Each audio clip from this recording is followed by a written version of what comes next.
এই আমার মা, সালাম করো।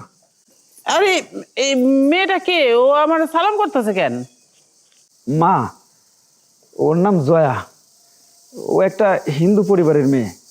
আমি তোমারে না জানা একটা অপরাধ করে ফেলছি, মানে ওরে বিয়া করে ফেলছি। কি করলি তুই? বিয়া করছিস মানে? হ্যাঁ মা, ওর বাবা ওর বিয়ে ঠিক করছিল, এই জন্য ও বাড়ি থেকে পলাই চলে আসছে, আর আমার বিয়ে করতে বলছে। তোমারে না জানাই আমি ওরে বিয়ে করে ফেলছি। তোর লজ্জা করলো না? তোর তো লেখাপড়াও এখনো পর্যন্ত শেষ হয় নাই। সেই স্বপ্নটা আমিও মনে মধ্যে ধারণ করে রাখছিলাম। আশা করেছিলাম যে তুই কত বড় হবি, বড় হইয়া বড় ডাক্তার হবি। আর আজকে তুই কইতে তোর বিয়ে কইরাইছ, তারপর আমার না জানায়া এমন একটা হিন্দুর মাইয়ারে তুই বিয়ে করছ। আশেপাশের লোকজন, গ্রামের লোকজন জানলে কি কইব? বিশ্বাস করো মা,